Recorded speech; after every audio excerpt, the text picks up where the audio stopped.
नमस्कार साथियों, मैं चंद्र प्रकाश एक बार फिर से आप सभी का आपके खुद के YouTube channel CP Singh official the agri master पर बहुत बहुत स्वागत करता हूं। साथियों, आज मैं उपस्थित हूं आपके समक्ष यूपी बोर्ड क्लास 10 एग्रीकल्चर के अध्याय 4 को लेकर के। देखिए दोस्तों, इस अध्याय का नाम है भू परिष्करण, जिसे अंग्रेजी में टिलेज कहते हैं। और हाँ साथियों, इससे पहले हम 3 अध्याय ऑलरेडी कवर कर चुके हैं, जिनकी वीडियोस आपको हमारे YouTube चैनल पर मिल जाएंगी। और इस वीडियो के डिस्क्रिप्शन में उन वीडियोस की प्लेलिस्ट है, जाकर के क्लिक करके आप उन प्लेलिस्ट में वीडियोस को वॉच कर सकते हैं। देखिए दोस्तों, ये जो हमारा अध्याय है भू परिष्करण या टिलेज, इसे हम एक ही लेक्चर में फिनिश करेंगे, लेक्चर नंबर 7 में। इसके कोई मल्टीपल लेक्चर्स नहीं है, एक ही वीडियो में पूरा चैप्टर फिनिश हो जाएगा। देखिए, यहाँ पढ़ेंगे क्या हम लोग। सबसे पहले हम लोग भू परिष्करण जानेंगे, भू परिष्करण होता क्या है और इसका महत्व क्या है और इसकी हमें जरूरत क्यों पड़ती है, यानी आवश्यकता क्यों है इसकी, ये हम देखेंगे इसमें। साथ ही हम यहाँ पढ़ेंगे फसल की सुरक्षा तथा बागवानी के प्रमुख यंत्र जो है, डस्टर है, स्प्रेयर है, स्केटियर है, हेजियर है, बडिंग तथा ग्राफ्टिंग नाइफ। थ्रेसर को भी देखेंगे तथा औसाई के यंत्रों को भी जानने की कोशिश करेंगे।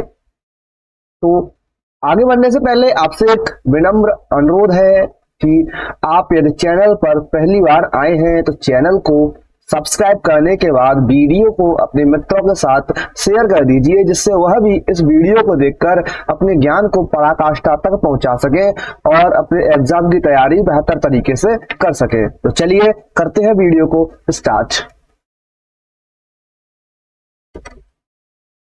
सबसे पहले हम समझने की कोशिश करते हैं भू परिष्करण होता क्या है। पेन ले लेते हैं, देन समझाने की कोशिश करते हैं। देखिए, भू परिष्करण टिलेज कृषि में भूमि तैयार करने की एक महत्वपूर्ण इंपोर्टेंट प्रक्रिया है, प्रोसेस है। इसे अंग्रेजी में टिलेज कहते हैं। यह कई तरह की प्रक्रियाओं का एक समूह होता है जो रोपण यानी प्लांटिंग जो होती है उसके लिए मिट्टी को उपयुक्त बनाता है। भू परिष्करण देखिए 2 प्रकार का होता है, प्राथमिक भू परिष्करण और द्वितीय भू परिष्करण।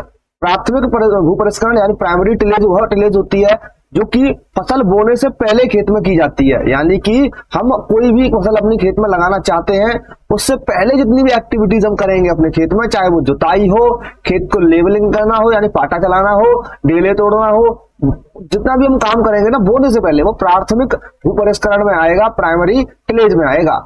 ठीक, तो टिलेज क्या होती है आपको समझ में आ गया होगा। टिलेज एक ऐसी प्रक्रिया है जहां हम अपने खेत को तैयार करते हैं बीज बोने के लिए, या फिर हम अपने खेत में कोई ना कोई एक्टिविटी करते हैं, मिट्टी को भुरभुरा बनाते हैं, मिट्टी के जो डेले होते हैं उन्हें तोड़ते हैं, मिट्टी की संरचना जो होती है उसे हम तोड़ करके उसे भुरभुरी बनाते हैं, जिससे ऑक्सीजन का आदान प्रदान आसानी से हो सके और जो हवा है वह माइक्रोब्स को एक अच्छा एनवायरनमेंट हमारी जमीन के अंदर प्रोवाइड कर सके।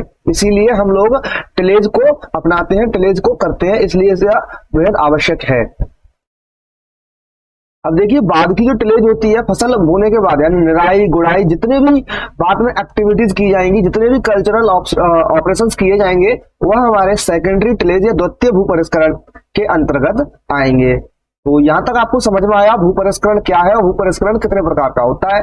भू परिष्करण हमारा 2 प्रकार का होता है, प्राइमरी टिलेज और सेकेंडरी टिलेज। प्राइमरी वह होता है जो फसल बोने से पहले किया जाता है और द्वितीय वह होता है जो फसल बोने के बाद में किया जाता है। यानी यहाँ है भू परिष्करण के मुख्य उद्देश्य। इसका उद्देश्य क्या है, क्यों हम इसे करते हैं। तो देखिए दोस्तों, मिट्टी को ढीला करने के लिए, लूजनिंग द सॉइल, जैसा कि मैंने आपको बताया कि मिट्टी को भुरभुरा बनाने के लिए, ढीला बनाने के लिए, डेले जो होते हैं उन्हें तोड़ने के लिए, यदि मिट्टी में पापड़ी जम गई है तो उसे फोड़ने के लिए हम भू परिष्करण का यूज करते हैं, जिससे जड़ों के विकास के लिए अच्छी जगह बन जाती है, वायु और जल का संचार बढ़ जाता है, पोषक तत्वों के मिश्रण को सुगम बना देता है। देन खरपतवार नियंत्रण के लिए, देखिए यदि द्वितीय हमारी जो भू परिष्करण है, यदि सेकेंडरी टिलेज हो रहा है तो वहां हम निराई करेंगे, गुड़ाई करेंगे और खरपतवार जो है उन्हें नियंत्रित करेंगे ना। बाद की बात हो गई है, और पहले भी कर सकते हो आप लोग। यदि आपके खेत में खरपतवार है तो आप वहां क्या करोगे, जुताई करोगे, जुताई करने के बाद आपके खेत में जो खरपतवार थे वो नष्ट हो जाएंगे, देन आप दोबारा से कोई फसल लगाओगे। ठीक, तो खरपतवार नियंत्रण भी इससे हो जाते हैं। और देखिए, जल निकास में सुधार हो जाता है। ये जो टिलेज है ना, ये ड्रेनेज सिस्टम जो है इसे इम्प्रूव कर देता है। देखिए, भू परिष्करण से मिट्टी की जल निकास क्षमता बढ़ती है, जिससे जल भराव की समस्या जो होती है वो काफी हद तक कम हो जाती है। सड़न, जो जड़ होती है पौधों की, उनके सड़ने का खतरा बहुत ही ज्यादा कम हो जाता है। देन बीजों का बेहतर संपर्क, बेटर सीड कांटेक्ट, यह अंकुरण दर को बढ़ा देता है। कैसे? यदि हम लोग पक्की मिट्टी में सीड को डालेंगे, बीज को डालेंगे, तो वह अच्छी तरह से अंकुरित नहीं हो पाएगा, क्योंकि ऊपर वह कैसे निकल के आएगा, वहां से निकल के आ रहा है वो ऊपर हमारी पक्की मिट्टी है तो वो उसे सप्रेस करेगी नीचे की तरफ। यदि मिट्टी हमारी भुरभुरी है और लूज है, ढीली है, तो आसानी से पौधा जो है बाहर निकल करके आ जाएगा। तो बेटर सीड कॉन्टेक्ट के लिए भी बेहद आवश्यक है ये। देन पोषक तत्वों का मिश्रण, मिक्सिंग ऑफ न्यूट्रिएंट। देखिए, भूपरिष्करण मिट्टी में पोषक तत्वों को समान वितरण के लिए बेहद आवश्यक है और वितरण को बढ़ावा देता है ये, जिससे पौधों को उनकी जरूरत के अनुसार पोषक तत्व आसानी से मिल जाते हैं। कैसे? देखिए, हमारे खेत में कोई फसल खड़ी हुई है, अब हमें उसमें कोई ऐसे डीएपी डालनी है, तो डीएपी आप उसमें फेंक दीजिए। मैंने आपको पीछे बताया था ना, आप उसमें ब्रॉडकास्ट कर दीजिए, पिछले वाले लेक्चर में बताया था ना, ब्रॉडकास्ट कर देंगे आप। देन वहां देखिए, ब्रॉडकास्ट को प्रसारण बोलते हैं, प्रसारण विधि से आप वहां पे फेंक दोगे, उसके बाद उसे निराई कर दीजिए। निराई करेंगे तो मिट्टी में मिक्स हो जाएगा। टिलेजी तो कर रहे थे हम लोग वहां पर, द्वितीय टिलेज को अपना रहे थे। यदि प्राइमरी में करना होता है तो प्राइमरी में भी वही होता है, अपने खेत में फेंकिए, देन ट्रैक्टर वगैरह से आप खेत को जुतवा दीजिए, मिट्टी में मिक्स हो जाएगा। देन नेक्स्ट टॉपिक जो है हमारा वो देख लेते हैं क्या है। भू परिष्करण विभिन्न प्रकार के उपकरणों का उपयोग करके किया जा सकता है, जिनमें शामिल है। देखिए, कौन कौन से उपकरणों का हम लोग यूज करते हैं भू परिष्करण करने के लिए। सबसे पहले हल, प्लफ जैसे बोलते हैं, यह एक पारंपरिक उपकरण है जिसका उपयोग भूमि को पलटने और गहरी जुताई के लिए किया जाता है। यह हमारा पुराना हल है, देसी हल। ठीक, इंडियन प्लफ जिसे बोलते हैं, इंडियन प्लफ देसी हल। हैरो, ये हमारा हैरो है, जैसे हम तवे वाला जो भी है ना वो बोलते हैं, जैसे तवे लगे होते हैं, प्लेट्स लगी होती हैं ये, तो ये प्लेट्स क्या करती है, मिट्टी को काट करके पलट देती हैं। ठीक है, और ये दांतेदार भी हो सकती हैं और बिना दांतेदार भी हो सकते हैं, इसे हम हैरो बोलते हैं। और देन हमारा कल्टीवेटर है, ये हमारा कल्टीवेटर है जिसमें ये हमारे इस प्रकार के हल्के जैसे ही नौके जो लगी होती हैं वो लगे होते हैं, फाले लगे होते हैं, जैसे हम फार बोलते हैं ना, वो फार लगे होते हैं, फाले बोलते हैं, जो भी बोलते हैं आप लोग, वो लगे होते हैं। ठीक, एक ऐसा उपकरण है जिसमें घूमने वाले दांत होते हैं, इसका उपयोग मिट्टी को ढीला करने, खरपतवार नियंत्रण, उर्वरकों को मिट्टी मिलाने के लिए किया जाता है। ठीक, देन अगला है हमारा रोटोवेटर। रोटोवेटर यह एक रोटरी उपकरण है जिसका उपयोग मिट्टी को गहराई से खोदने, बारीक करने के लिए किया जाता है। देखिए, ये रहा हमारा रोटोवेटर, इसके अंदर भी ब्लेड्स लगे होते हैं जो गोल गोल गोल गोल घूमते हैं, मिट्टी को काटते चलते हैं, भुरभुरी बनाते चलते हैं, साथ ही लेवलिंग करते हैं। तो कई सारे काम जो है इसी से एक बार में हो जाते हैं, प्रेसाइज वे में काम करता है ये। देन हमारी नेक्स्ट हेडिंग है इस चैप्टर की, विभिन्न फसलों के लिए भू परिष्करण की आवश्यकताएं भिन्न भिन्न हो सकती है, जो मिट्टी के प्रकार, जलवायु, फसल की प्रजाति और रोपण की विधि जैसी कारक है इन पर निर्भर करती है। तो चलिए जान लेते हैं क्या क्या जो हमारे कारक हैं, फैक्टर्स हैं जिन पर ये चीजें डिपेंड करती हैं। यहाँ कुछ प्रमुख फसलों के लिए भू परिष्करण की आवश्यकताएं हैं, महत्व है, को समझाया गया है। समझ लेते हैं क्या हमें दिया गया है। मैंने ऊपर आपको बताया हेडिंग में कि जो विभिन्न विभिन्न प्रकार की फसलें हैं हमारी, उन्हें तरह तरह के भू परिष्करण चाहिए होते हैं। धान को अलग है, बीट को अलग है, यानी गेहूं को अलग चाहिए होगा, मक्का में अलग चाहिए होगा, और हमारा कपास में अलग है, गन्ने में अलग है। सबसे पहले धान में जान लेते हैं। धान के लिए आपको मिट्टी को अच्छी तरह से समतल बनाना होता है, जल रोधी बनाना होता है, जिससे वहां जल भरा रह सके, यानी जल जमाव हो सके, यानी जल जो है नीचे लीच डाउन ना हो, नीचे सूखे ना ज्यादा से ज्यादा, इसे ऐसा बनाना होता है। इसके लिए करना कुछ नहीं होता, पहले आपको खेत जुतवाना होता है, देन उसमें पानी भरना होता है, पानी भरने के बाद आपको उसमें पडलिंग करनी होती है, मतलब पानी भरे हुए खेत को भी जोतना पड़ता है। तो वहां पर पडलिंग करते करते करते करते नीचे एक लेयर जैसी जम जाती है, जिससे मिट्टी जो है समतल हो जाती है और पानी नीचे नहीं जा पाता है। तो चलिए नेक्स्ट जो हमारी लाइन है उसे समझ लेते हैं। भू परिष्करण में गहरी जुताई, हैरोइंग और प्लांटिंग से पहले मिट्टी को समतल करना बेहद आवश्यक है। यह मिट्टी को ढीला करता है, जल धारण क्षमता में सुधार कर देता है और खरपतवार नियंत्रण में मदद करता है और मिट्टी में पोषक तत्वों को मिलाता है। देन हमारा नेक्स्ट जो क्रॉप है गेहूं है। गेहूं के लिए क्या प्रोसीजर रहती है उसे भी समझ लेते हैं। गेहूं के लिए आपको मिट्टी को अच्छी तरह से जोतना होता है, यानी कि आपको हैरो चलाने होंगे या कल्टीवेटर चलाने होंगे। देन एक बार आप उसमें जो हमारा लेवलर है, पाटा है, उसे चला दीजिए, यानी समतल कर दीजिए भूमि को। ठीक है, तो इस प्रकार से हम लोग बीट में खेत को तैयार करते हैं। देन मेज में बात करें मक्का में, तो मक्का में भी ऐसा ही करना होता है। जुताई करनी होती है, हैरोइंग कीजिए, कल्टीवेटर कीजिए, मिट्टी को समतल करना होता है, मिट्टी ढीली हो जाती है, जल धारण क्षमता सुधर जाती है, खरपतवार नियंत्रण में मदद मिल जाती है। कपास के लिए भी ऐसे ही है, कपास के लिए भी आपको हैरोइंग करनी होगी या कल्टीवेटर चलाने होंगे या आप रोटोवेटर भी चला सकते हो। मिट्टी को भुरभुरा बनाना होता है, गहरी जुताई करनी होती है, देन समतल करना होता है। उसके बाद जो भी आप बेड पर बोना चाहते हैं, सीड बेड पर या क्यारियों में, तो उस हिसाब से आपको खेत तैयार करना होता है। देन हमारा नेक्स्ट क्रॉप है शुगर केन। तो गन्ने के लिए मिट्टी को अच्छी तरह से तैयार किया जाना चाहिए ताकि गन्ने के डंठल जो है अच्छी तरह से विकसित हो सके। भूपरिष्करण में गहरी जुताई होती है, यहाँ पर गहरी जुताई करनी होगी, हैरोइंग करनी होती है, देन कल्टीवेटर से भी आपको जोतना होता है, लेवलिंग करनी होती है, बुवाई भी, उसके बाद बुवाई करनी होती है। मशीन के थ्रू, आप हाथ के थ्रू, दोनों तरीके से कर सकते हैं। इससे मिट्टी को ढीला हो जाता है और जल धारण क्षमता जो है वो सुधर जाती है। खरपतवार नियंत्रण में हमें हेल्प मिलती है। मिट्टी में पोषक तत्वों को यहाँ पे एयरेशन अच्छा मिल जाता है कि यहाँ पे एयरेशन और वाटर जो है हमारे सॉइल के अंदर जो माइक्रो न्यूट्रिएंट्स है वो अच्छी तरह से उनको प्राप्त होता रहता है। पोषक तत्व जो हमारी सॉइल के अंदर बढ़ने चाहिए वह उन्हें वृद्धि कराते हैं। ठीक, देन हमारी नेक्स्ट हेडिंग है फसल की सुरक्षा, क्रॉप प्रोटेक्शन। तो समझ लेते हैं क्रॉप प्रोटेक्शन क्या है। देखिए, फसल की सुरक्षा, क्रॉप प्रोटेक्शन कृषि का एक महत्वपूर्ण पहलू है जो विभिन्न प्रकार के जीवों और कारकों के फसलों को नुकसान से बचाने पर केंद्रित है। इसमें कीट, रोग, खरपतवार, जानवर और प्रतिकूल जलवायु परिस्थितियों से सुरक्षा शामिल है। देखिए दोस्तों, आप समझने की कोशिश करते हैं क्रॉप प्रोटेक्शन को। देखिए, क्रॉप प्रोटेक्शन में हम करते क्या है कि हम लोग अपनी फसल को सुरक्षा प्रदान करते हैं। किन चीजों से? कीट से, रोग से, खरपतवार से, जानवर से और प्रतिकूल जलवायु से। कोई जलवायु इफेक्टिव है उससे, जैसे कि पाला पड़ने की कंडीशन है या अत्यधिक गर्मी है, तो ऐसी कंडीशंस में हम लोग अपने खेत को बचाने के लिए जो भी चीजें अपनाते हैं, जो भी मतलब पॉलिसीज लगाते हैं अपने खेत में, नियम लगाते हैं, रूल्स अप्लाई करते हैं, मेथड्स अप्लाई करते हैं, तो वो सब क्रॉप प्रोटेक्शन के अंतर्गत आते हैं। ठीक, देन हमारा अगला जो यहाँ पे हेडिंग है, सब हेडिंग है फसल सुरक्षा के महत्व। देखिए, फसल सुरक्षा जो है, क्रॉप प्रोटेक्शन जो है क्यों जरूरी है? खाद्य सुरक्षा सुनिश्चित करने के लिए। फसल सुरक्षा खाद्य उत्पादन में वृद्धि, खाद्य सुरक्षा सुनिश्चित करने के लिए महत्वपूर्ण भूमिका निभाती है।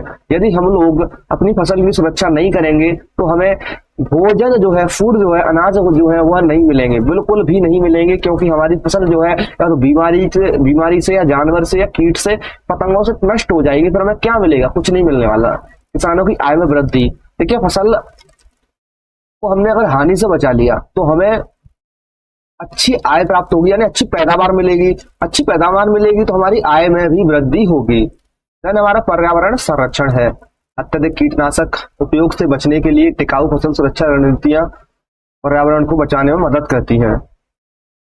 तो इससे होता क्या है? पर्यावरण संरक्षण हो जाता है, यानी कि जो एनवायरनमेंट है हमारा वो कंजर्व हो जाता है, क्योंकि अत्यधिक कीटनाशक जो है वह हमारे एनवायरनमेंट को नुकसान पहुंचाते हैं। ठीक, तो इससे हम बच जाते हैं, क्योंकि हमें अत्यधिक कीटनाशक का जो उपयोग है वह नहीं करना पड़ता टिलेज से। ठीक, जैव विविधता का संरक्षण, जो हमारी बायोडायवर्सिटी है उसका भी कंजर्वेशन हो जाता है। टिकाऊ फसल सुरक्षा रणनीतियां प्राकृतिक घटकों जो है और लाभकारी जीवों को संरक्षित करने में मदद करती है। देखिए, यहाँ हम लोग पेस्टिसाइड्स का यूज नहीं कर रहे हैं, तो जितने भी माइक्रोब्स हैं वह अच्छी तरह हमारी सॉइल में पनपेंगे, क्योंकि वहां उन्हें जहर नहीं मिल रहा है।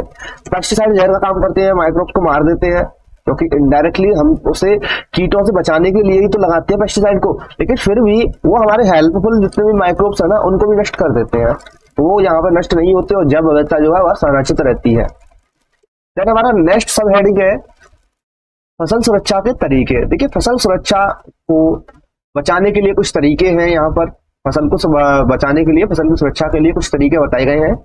निवारक उपाय में है आपकी प्रतिरोधी किस्में। तो आप यहाँ पे प्रतिरोधी किस्में जो होती हैं, रेसिस्टेंट वैरायटीज जो होती हैं, उनका चयन कर सकते हैं, उन्हें सेलेक्ट कर सकते हैं। रोगों और कीटों के प्रतिरोधी किस्मों का चयन फसल सुरक्षा का पहला कदम है। आपको रोग रोधी, कीट रोधी फसलें जो है, वैरायटीज जो है, किस्में जो है वह सिलेक्ट करनी होंगी अपने फसल लगाने के लिए खेत में। उचित फसल प्रबंधन भी आपको लेना होगा। उचित सिंचाई की व्यवस्था, खाद प्रबंधन, जो स्वच्छता प्रथाएं हैं, ये भी फसल स्वास्थ्य में सुधार करती हैं और रोगों और कीटों के प्रकोप को कम कर देती हैं। देन आपको बुवाई का समय भी निर्धारित करना होगा। उचित बुवाई अगर आप करते हैं, उचित समय बुवाई करते हैं, तो आपको कीटों और रोगों के प्रकोप से बचा जा सकता है, आपकी फसल बच सकती है। क्योंकि देखिए, यदि आप उचित समय पर नहीं बो रहे हैं, आप लेट बो रहे हैं, तो देखो जो आगे आने वाले कीट हैं वह नुकसान पहुंचाने वाले हैं। अगर आप जल्दी कर रहे हैं तो अभी अवेलेबल जो कीट है वह नुकसान पहुंचा रहे हैं। लेकिन आप अगर नेचर के हिसाब से चलेंगे, प्रकृति के हिसाब से चलेंगे, जो समय प्रकृति ने निर्धारित किया है जिस क्रॉप के लिए उस हिसाब से लगाएंगे, तो बिल्कुल भी आपको कीट पतंगे जो है इनका आतंक देखने को नहीं मिलेगा। लेकिन अभी क्या है, मल्टीपल फ्लेवर्स नहीं है हमारी जो जीव है उसको। हमारे संसार में ऐसे व्यक्ति हैं उन्हें मल्टीपल फ्लेवर्स चाहिए, वो भी 12 महीने चाहिए, 12 मासी चाहिए उन लोगों को। 12 मासी उन्हें गोभी चाहिए, बैगन चाहिए, तो भैया ऐसी वेराइटीज बनानी पड़ेंगी फिर हमें जो रेसिस्टेंट हो। ठीक, लेकिन रेसिस्टेंट वेराइटीज जो होती हैं वह थोड़ी सी जहरीली हुई हो सकती हैं, जैसे कि बीटी बैगन जो था पॉइजनस था, इसीलिए उस पर रोक लगाई गई है। तो तमाम सारी ऐसी क्रॉप्स हैं जिन पर रोक लगाई गई है जो कि मॉडिफाइड थी। लेकिन अभी हम अध्ययन कर रहे हैं तो आगे के अपने सिलेबस पर ध्यान देते हैं, उन्हें फिर किसी दिन बात करेंगे। देन हमारा नियंत्रण उपाय है। नियंत्रण उपाय में आप जैविक नियंत्रण कर सकते हैं, यांत्रिक नियंत्रण कर सकते हैं और रासायनिक नियंत्रण भी कर सकते हैं। जैविक में आप लोग प्राकृतिक शत्रु जो होते हैं उनका उपयोग कर सकते हैं, जैसे कि एफिड्स जो होती हैं। हमारी एफिड्स एक कीट है जो कि हमारी क्रॉप्स में आतंक करता है, हमारी क्रॉप्स को ईट करता है, खाता है। लेकिन आप उसके लिए लेडी बर्ड का यूज कर सकते हैं। लेडी बर्ड एक जीव है, छोटा सा कीट ही है, वह उनको खा लेता है, तो वह परजीवी हो गया, पैरासाइट हो गया, तो उनका शिकार कर लेता है। अब प्रेइंग मैंटिस जो होता है ना, उसका भी यहाँ पे इस्तेमाल कर सकते हैं, वो भी कई सारे कीटों को खा लेता है। जैसे कि हम जुए होते हैं ना, जुए हमारे सर में जब पड़ जाते हैं तो हमारे ऊपर मतलब हमारा खून चूसते हैं, एक तरह से हमारे लिए परजीवी है ना, वो पैरासाइट है। तो ऐसे आप पैरासाइट्स का यूज कर सकते हैं जो दूसरे जीवों का शिकार करके उन्हें खत्म कर दें।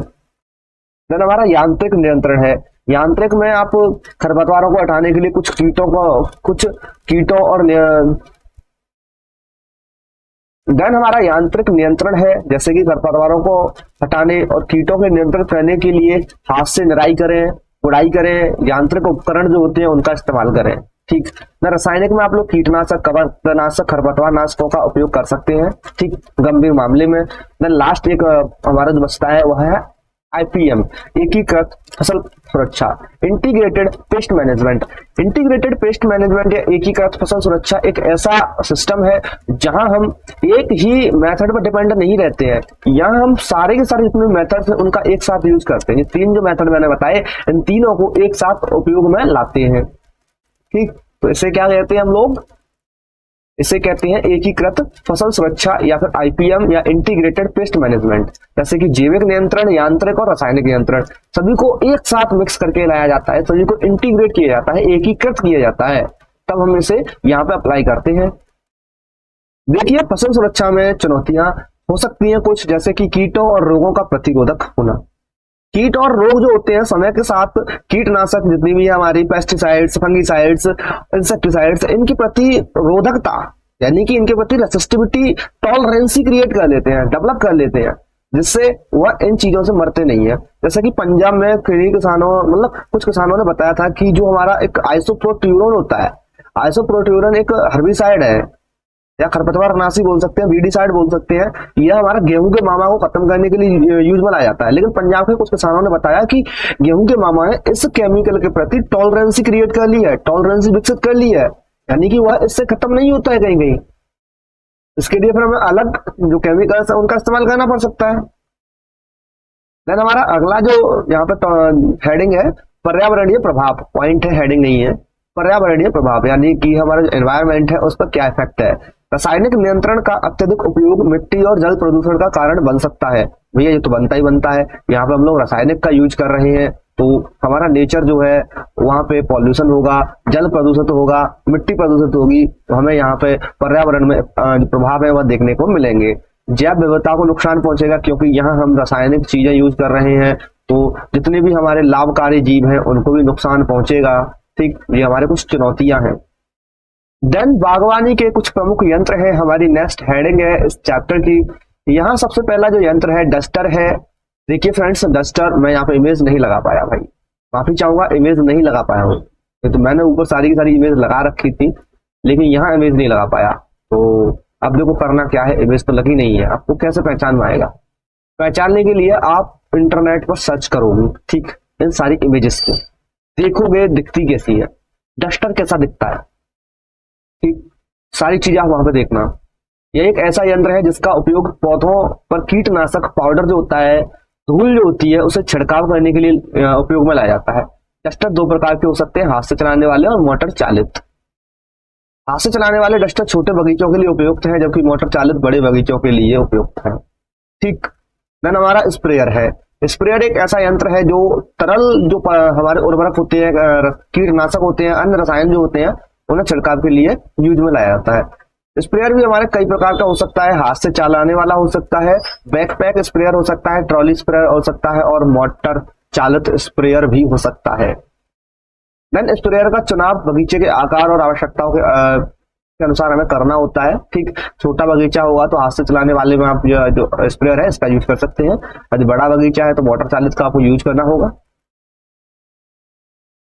देन हम बढ़ते हैं आगे की तरफ। आगे हमारा थर्ड जो इक्विपमेंट है वह है स्केटियर।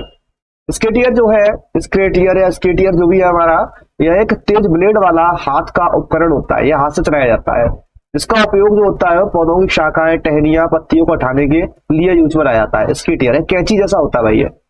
ठीक, तो इसे हम लोग जो हम कटिंग लगाते हैं ना, गुलाब की कटिंग लगा रहे हैं और भी कोई काम कर रहे हैं, पेड़ की शाखाएं काटनी है, पेंसिल थिकनेस वाली, ज्यादा मोटी नहीं कटती है इससे, तो उसके लिए यूज में लाते हैं। स्केटियर भी कई प्रकार का हो सकता है, जिनमें शामिल है बाईपास स्केटियर, एनुअल स्केटियर, रेचेट स्केटियर। इन सभी को आप सर्च करके देखना कैसा कौन सा दिखता है। ठीक, स्केटियर का चुनाव कटाई की जाने वाली शाखाओं के आकार और मोटाई पर निर्भर करता है। कौन सा स्केटियर हमें किस प्रकार की जो हमारी शाखाएं हैं, मोटाई उनकी कितनी है, आकार कैसा है, उस हिसाब से लेना होता है। देन हमारा अगला जो इक्विपमेंट है, औजार है, वह है हेज सीयर। हेज सीयर जो है एक लंबे ब्लेड वाला हाथ का उपकरण होता है, जिसका उपयोग झाड़ियां और हेजेस जो होती हैं उन्हें ट्रिम करने के काम में लाया जाता है। एक तरह से ट्रिमर का काम करता है। ठीक, जो हमारी झाड़ियां लगी होती है रोड किनारे, तो उनको ट्रिम करने के लिए जो उपकरण यूज किया जाता है वह हेज सीयर होता है। इसीलिए तो हेज इसमें लगा हुआ है। हेज को ट्रिम करने के लिए यूज में लाने वाला सीयर जो है वो हेज सीयर है भैया। ठीक, ये भी कई प्रकार का होता है, मैनुअल है, इलेक्ट्रिक है, गैसोलीन वाला है। ठीक, तो सभी को आप देख लीजिएगा। देन हमारा अगला है बडिंग तथा ग्राफ्टिंग नाइफ। बडिंग तथा ग्राफ्टिंग नाइफ यानी कि यह भी एक तेज ब्लेड वाला छोटा हाथ का उपकरण होता है। ये भी हाथ से चलाया जाता है, जिसका उपयोग पौधों को बडिंग और ग्राफ्टिंग करने के लिए उपयोग में लाया जाता है। बडिंग नाइफ में एक पतला ब्लेड होता है, जबकि ग्राफ्टिंग नाइफ में एक मोटा ब्लेड होता है। ठीक, देन हमारा अगला है थ्रेशर। ये एक ऐसा यंत्र है जिसका उपयोग हम लोग अनाज जो होता है हमारा, अनाज के दाने जो होते हैं उसे भूसे से अलग करने के लिए उपयोग में लाते हैं। थ्रेशर दो प्रकार के हो सकते हैं, हाथ से चलाने वाला थ्रेशर या मोटर चालित थ्रेशर। थ्रेशर का चुनाव हमें अनाज की मात्रा और उपलब्ध शक्ति स्रोत या खेत की मात्रा पर हमें डिपेंड होता है कि हमारा खेत कितना एरिया है, तो उस हिसाब से हम इसे लेते हैं। देन हमारा सेवंथ जो यहाँ पे इक्विपमेंट है, ओसाई यानी ओसोनी के यंत्र है। ओसाई या ओसोनी के यंत्र या विनोइंग इक्विपमेंट है। ओसाई जिसे ओसोनी भी कहा जाता है, यह एक पारंपरिक कृषि उपकरण है जो अनाज को भूसे से अलग करने के लिए यूज में लाया जाता है। हवा के बल पर यह काम करता है। एक सरल और सस्ता टिकाऊ उपकरण होता है, यानी कि तो गाँव में बोलते हैं ना फटकने वाला सूप जो होता है ना, उससे भी फटकते हैं, तो उसी प्रकार का एक यंत्र होता है। ठीक, ओसाई का विस्तृत विवरण यहाँ पे नीचे दिया गया है। संरचना की बात करें तो उसमें एक पंखा लगा होता है, सीप छलनी होती है, बास्केट टोकरी होती है, स्टैंड भी होता है। कार्य प्रणाली की बात करें तो अनाज से भूसे को अच्छी तरह मिलाकर छलनी पर डाला जाता है। पंखे को चालू करने से हवा का तेज प्रभाव उत्पन्न होता है। हवा का प्रभाव भूसे को उड़ाकर टोकरी में इकट्ठा करता है, और जबकि भारी अनाज छलनी पर गिरता है और नीचे इकट्ठा होता रहता है। इस प्रक्रिया को दोहराकर अनाज को पूरी तरह से भूसे से अलग किया जा सकता है। देन इसके कुछ टाइप्स भी होते हैं ओसाई के प्रकार, जैसे कि हाथ से चलाने वाला ओसाई का यंत्र है, पैर से चलाने वाले हैं, विद्युत चालित है। विद्युत चालित हमारे बैटरी से चलेंगे, बिजली से चलेंगे। ओसाई के लाभ क्या है? सरल और आसान उपयोग हो जाता है, क्योंकि ओसाई से हमारा भूसा अलग निकल गया, अनाज अलग निकल गया। अनाज जो है उसे रोटियां बनाने के लिए, भूसा को भैंसों को खिलाने के लिए आप रख सकते हैं। कम लागत। ओसाई जो एक सस्ता उपकरण है, इसे छोटे किसानों ग्रामीण समुदाय के लिए सुलभ बनाता है। ठीक है। देन पर्यावरण के अनुकूल है। ओसाई बिजली पर निर्भर नहीं करता है, क्योंकि हाथ से चलाना वाला भी है। यदि आप बिजली वाला लेते हैं तो बिजली वाला भी अवेलेबल है।